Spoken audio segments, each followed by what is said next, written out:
So we are right in the middle of a transition period on my 2008 Honda Shadow Aero Bobber chopper bike.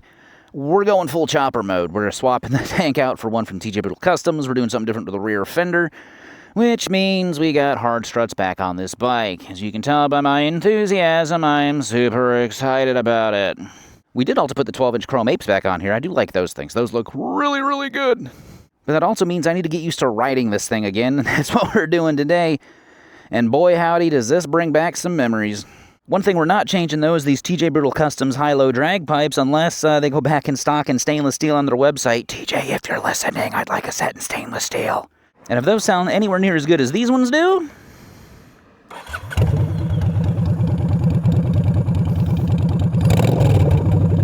they're gonna be a winner chicken dinner. Let's get rolling. And some of you are probably saying, hey, lucky aces, didn't you take the hard struts off because they weren't comfortable? I seem to remember a video of you talking about how you don't like those things. And I vaguely remember milking the subject for 3 different videos. So maybe I said they were junk and got rid of them due to comfort. In my defense, though, the last time the hard struts were on here, I'm trying to remember. Actually, no, the apes, we didn't have apes on here, and I had forward controls on the bike still, too. The Scoot Mods 4-inch controls had everything moved forward a little bit. And what I found is, with my butt being like 2 inches lower with the struts, and the forward controls not only brought my feet forward a little bit, they brought them up a little bit, too, is it was just a lot of pressure on my hips. I'd also like to say that sometimes it takes me a long time to learn my lesson, in part because I'm stubborn, and I think sometimes my brain don't work good. Either that or I'm easily manipulated by my own decisions. Or I'll get an idea in my head and I keep thinking about it until I do it. That's how I ended up with this chopper kit. And I'm not nuts about this bumpy right here.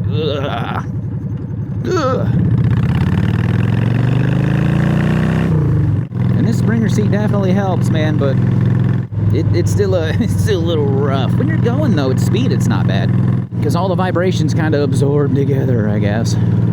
And yeah, the bike does handle different with the back being down a little bit. It definitely handles different with these 12-inch apes back on here. Because, gosh, the last set we had, I think, were the black 12-inch apes, and, yeah, that was over a year ago? Close to it? I don't even remember.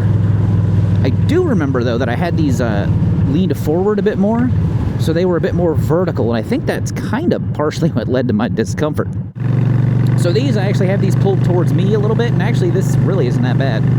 This thing's pretty comfortable for what it is. But these were necessary, 100% necessary for the look we want to achieve.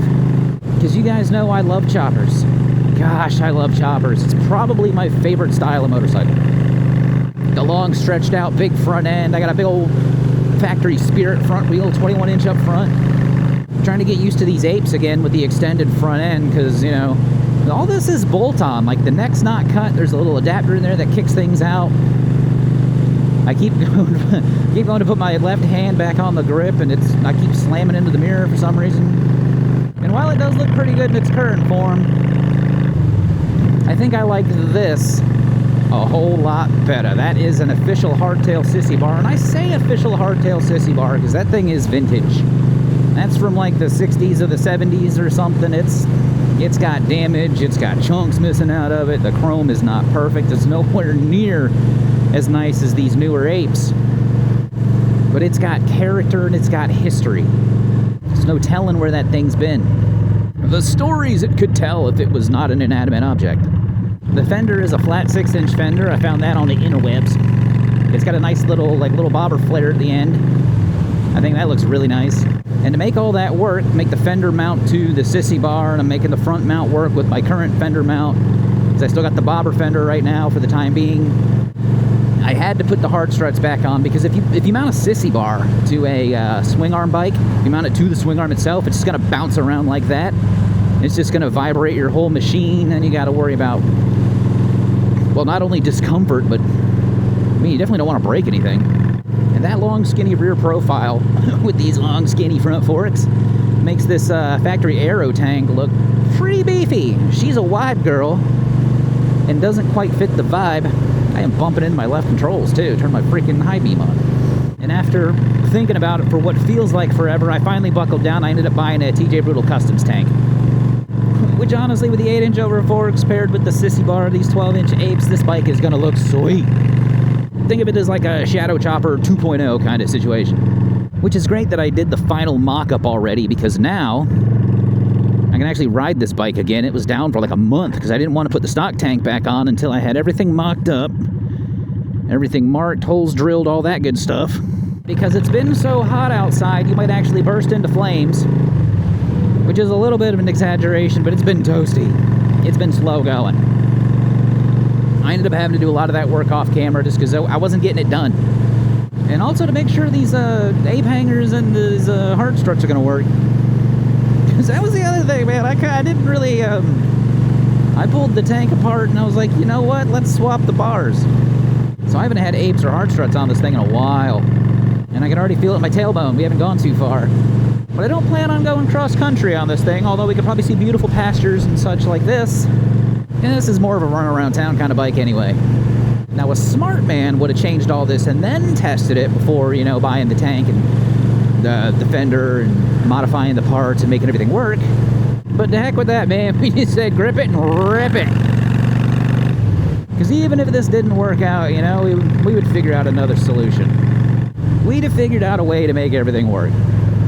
But man, I forgot how, like, easy this bike is to turn in with these apes. Being as long as it is, because we got 14 degrees of additional rake and 8-inch over tubes on the front.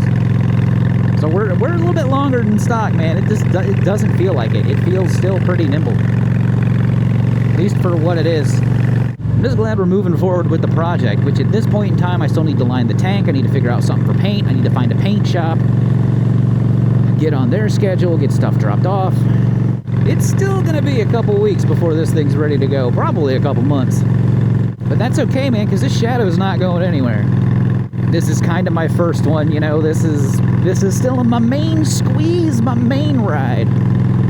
And I got way too much money into a bike I paid $2,800 for. And I thought about totalizing it up again, because we did the total before all the chopper kit stuff went on. And yikes, it was high back then. So I think this is one of those instances where maybe no news is good news. It's come a pretty long way from stock. I'm really excited for the direction this thing's going. And if you'd like to see the final mock-up of the gas tank and the fender and the sissy bar before we took it off to put the stock stuff back on so I can at least ride this thing. Oh gosh. Ugh. Railroad tracks still suck. But anyway, you can check that video out right here. As always, y'all be good. See ya.